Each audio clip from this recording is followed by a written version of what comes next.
This is Rafi Cruzon, and you are tuned in to Nothing But That Sports Talk. Let's get back at the three-point play that put Columbia up by one. What are your overall impressions about it? Yeah, I mean, to me, it's kind of a redemption type thing. Like, I've been put in those situations a lot, and this was my first successful go-ahead bucket at the end of the game. So that was huge for me. And then also on the defensive side, I thought it was a huge redemption for me from Florida a couple weeks ago to, take it personal and lock in and get a stop.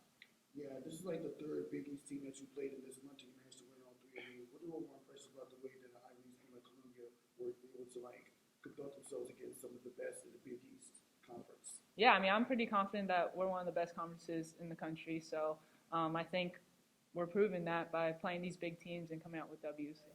Okay, I got a question. What are your overall impressions? What are your thoughts on the defensive aggressiveness, the big game executions since when you were up, when Columbia was up by one, and Villanova had the ball? Yeah, no, I think that just goes back to how we're practicing. So defensively, we just needed to be solid there. We stopped what they wanted, and then they had to basically go into, what are we gonna do? And they kind of just we just had to be solid on that last one.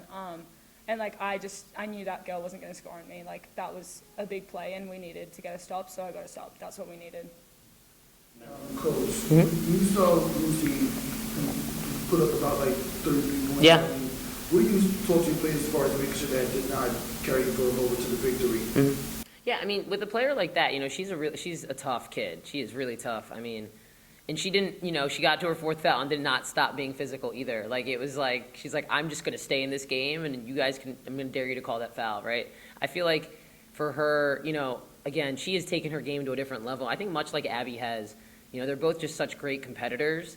But you're not going to stop her from scoring, just like you don't stop Abbey Hsu from scoring, right? It's just about how can we make her score in the ways that we want. And I felt like today we let her get loose a little bit, but for the most part, she was making tough shots falling, right? Not just on the way up, I'm shooting this jumper. She's on her way down, contested, making shots. I mean, you got to clap your hand, just say, hey, good shot there. It's just better offense.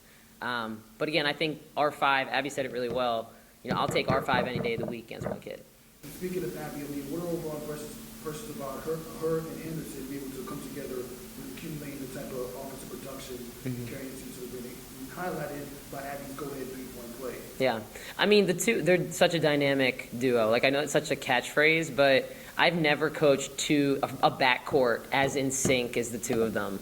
They're captains, and they're really good friends, and they're not afraid to be right or wrong in front of each other. It's just there's a unique comfortability between the two of them that you just don't see often, right? For kids to be as close and trusting off the court as on the court, I think that just really shows that in big moments, Abby's going to trust Kitty go get a basket. Kitty's going to trust Abby to make that shot, set a great screen for her. You just saw the two of them literally operating at the end of that game together, right? And I think it just builds confidence. Is when somebody else is that confident in you as your coach or your best friend or your mom. I mean, you're playing with that kid. So I always say to them, I'm y'all are the ones on the court. It's coach fed, player led. I think those two are doing such a good job of that. One question on you managed against all the Big East teams. What are your overall thoughts on the way the team was to compete against three teams from the top conference in college basketball? Yeah. I mean, I have a ton of respect for the Big East. I know a lot of those coaches really well, but I said this last year, if we were in the Big East, I think we'd be one of the best teams in the Big East. And honestly, that's just me being honest and direct. Our schedule, our strength of schedule, our players, the way we develop players, I don't see us as a mid-major team. I don't. I see us as a Power 5 team, right? Just like Villanova sees themselves as a Power 5 team, right? So, for us, we're going to go out and schedule great teams every year because that's what's going to prepare us for what we know is our Ivy Gauntlet. And that's the bigger goal, right, is that we got to be playing great in March. Right. Thank you. Thanks, everybody. Yeah. Thanks, Ray. Thanks, everybody. Megan, make sure